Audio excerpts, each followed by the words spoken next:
جہاں، بیروت بدیلے باغ جناں، بچوں کی ہستی آنکھوں کے جو آئینے چکنا چور ہوئے، اب ان کے ستاروں کی لو سے اس شہر کی راتیں روشن ہیں اور رخشاں ہے ارض لبنان۔ یہ شہر ازل سے قائم ہے، یہ شہر ابد تک دائم ہے، بیروت نگارے بزم جہاں، بیروت بدیلے باغ جناں۔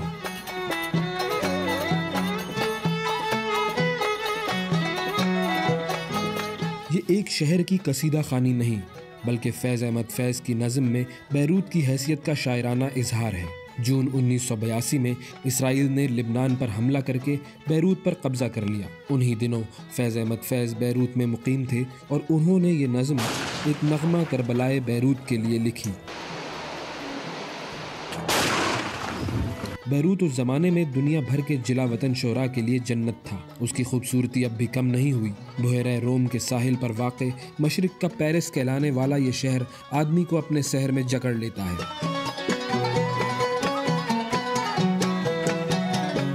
بیروت لبنان کا دارالحکومت اور بحیرہ روم میں سب سے بڑی بندرگاہ ہے۔ لبنان اپنے خوشبودار سیبوں، دیودار کے قدیم درختوں اور زیتون کے باغات کے لیے مشہور ہے۔ لبنان کا کل رقبہ 10,452 مربع کلومیٹر ہے جو زیادہ تر پہاڑی علاقوں پر مشتمل ہے۔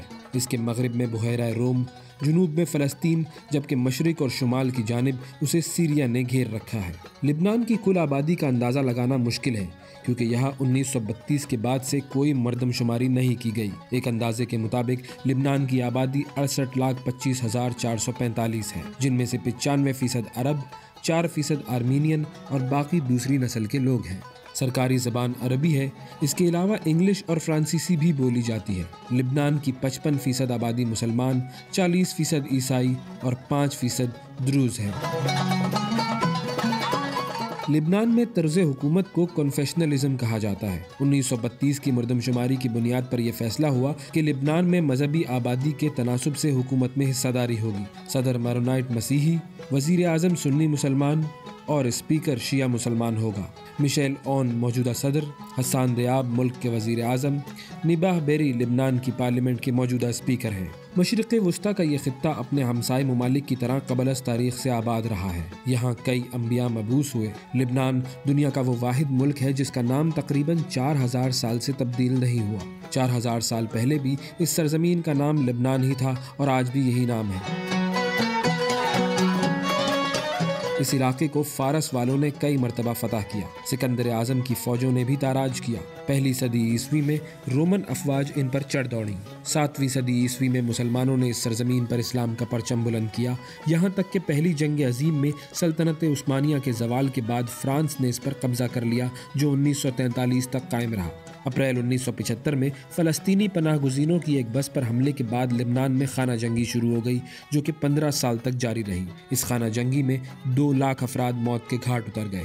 اس دوران اسرائیل نے موقع کا فائدہ اٹھاتے ہوئے 2 دفعہ لبنان پر حملہ کیا اور سن 2000 تک جنوبی لبنان پر قابض رہا۔ سن 2000 میں حزب اللہ کے گوریلا حملوں کی وجہ سے اسرائیل کو جنوبی لبنان چھوڑنا پڑا، مگر وہ تاحال مزارع شبہ پر قابض ہے۔ لبنان کا لفظ عربی زبان کے لفظ لبن سے نکلا ہے جس کا مطلب ہے دودھ یا سفید۔ کیونکہ لبنان کے لوگ سفید ہیں، شاید اسی وجہ سے اس سرزمین کو یہ نام دیا گیا ہے۔ بیروت ایک ایسا شہر ہے جسے تاریخ سے لے کر آج تک تقریباً 7 مرتبہ تباہ و برباد کیا گیا اور ہر مرتبہ نئے سرے سے تعمیر کیا گیا۔ لبنان عرب ممالک میں وہ واحد ملک ہے جہاں صحرا نہیں ہے۔ اس کے ساتھ ساتھ لبنان بر اعظم ایشیا اور افریقہ کا بھی وہ واحد ملک ہے جہاں صحرا نہیں ہے۔ لبنان میں بعض درخت 5,000 سال پرانے ہیں جن کو ایک قومی ورثہ قرار دیا گیا ہے۔ دیودار ملک کا قومی درخت ہے۔ لبنان کے جھنڈے پر بھی دیودار کا درخت لگا ہے۔ لبنان مشرق وسطیٰ میں سب سے زیادہ سونے کے ذخائر رکھنے والا ملک ہے۔ لبنان بہت سے مذاہب کے لوگوں کی سرزمین ہے۔ یہاں پر 18 مذہب کے لوگ آباد ہیں۔ عیسائیوں کے مطابق یہ خدا کی سرزمین ہے۔ یونانیوں کے دیوتا جوپیٹر کا مندر لبنان کے شہر بیلبک میں ہے جسے یونانی سورج کی سرزمین کہتے ہیں۔ یہودی اسے عظیم اسرائیل کا حصہ مانتے ہیں۔ لبنان کا شہر بیبلوس دنیا کے قدیم ترین شہروں میں سے ایک ہے۔ کہا جاتا ہے کہ بائبل کا نام اسی شہر کی نسبت سے بائبل رکھا گیا ہے۔ لبنان کے کھانے بھی بڑے مزیدار ہوتے ہیں۔ کبہ لبنان کی قومی ڈش ہے جو قیمے سے بنائی جاتی ہے اور اس کو چلغوزہ لگا کر فرائی کیا جاتا ہے۔ اس ڈش کو دیکھ کر یقیناً منہ میں پانی آ جائے گا۔ کرونا وائرس کی وجہ سے لبنان کے مسلمان بھی اس مرتبہ پہلے سے مختلف رمضان منا رہے ہیں۔ لبنان میں کرونا وائرس سے 25 ہلاکتیں اور 735 لوگ متاثر ہوئے ہیں۔